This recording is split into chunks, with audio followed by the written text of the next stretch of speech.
നമസ്കാരം. അപ്പൊ ഇന്നത്തെ നമ്മുടെ 300 തേങ്ങ കൊള്ളുന്ന ഒരു ഡ്രയറാണ്, 600 പീസ്. പക്ഷെ ഇത് തേങ്ങ ഉണക്കാനല്ല, ഇന്ന് കൊണ്ടുവന്നത് അടക്കുണക്കാനാണ്. ഇത് വളാഞ്ചേരിക്കാണ്, മലപ്പുറം ജില്ലയിൽ വളാഞ്ചേരിക്കാണ് പിന്നെ കൊണ്ടുവന്നത്. നമ്മുടെ സുഹൃത്തിന് തന്നെ കൊണ്ടുവന്നത്.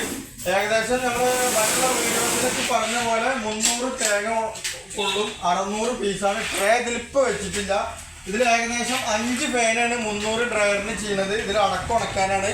അപ്പോൾ അതുകൊണ്ട് നമ്മൾ അടക്കുണക്കാനായതുകൊണ്ട് അടക്ക ഉണക്കാനായതുകൊണ്ട് ഫുള്ള് നമ്മൾ ഇതേ സെയിം ട്രേ ആണ് കൊടുക്കുന്നത്. മറ്റുള്ള മല്ലി കാര്യങ്ങളും അങ്ങനെ ഉണക്കാനുള്ള മില്ലിലേക്കല്ല. അതുപോലെ തന്നെ ഇതിൻ്റെ ഹാൻഡിൽ വരുന്നത് സ്റ്റീലാണ്, ടവർ ബോൾട്ട് സ്റ്റീലാണ്. നമ്മുടെ ഡ്രയറിൻ്റെ മെയിൻ ഹൈലൈറ്റ് എന്ന് പറയുന്നത് ഇതിൻ്റെ ബോഡിയാണ്. ഇതിൻ്റെ അകത്ത് കയറി ചൂട് ഒരിക്കലും പുറത്തേക്ക് പോകില്ല. 3 ലെയറാണ്. GI glass wool, ACP. അതുപോലെ തന്നെ ഇതിന് ടൈമറും കാര്യങ്ങളൊക്കെ ഉണ്ട്. ടൈമും കാര്യങ്ങളൊക്കെ സെറ്റ് ചെയ്യുക, കട്ട് ഓഫ് ഉണ്ട്. അപ്പോൾ ഇത് നമ്മൾ അടക്ക ഉണക്കാൻ വേണ്ടിയിട്ടാണ് ഇത് കൊണ്ടുപോകുന്നത്. 300 തേങ്ങ ഇതിലിപ്പോൾ. അപ്പോൾ 5 ഫാനുണ്ട്. അപ്പോൾ നമ്മളെ ഡ്രയർ വീലും കാര്യങ്ങളൊക്കെ ഉണ്ട്. എവിടേക്ക് വേണമെങ്കിൽ ഉരുട്ടി കൊണ്ടുപോകാം. അപ്പോൾ ഇത് വളാഞ്ചേരിക്കാണ്. അപ്പോൾ വണ്ടിപ്പ് വരും, വണ്ടിയിൽ കയറ്റുന്നത് കാണാം. അപ്പോൾ താങ്ക് യു.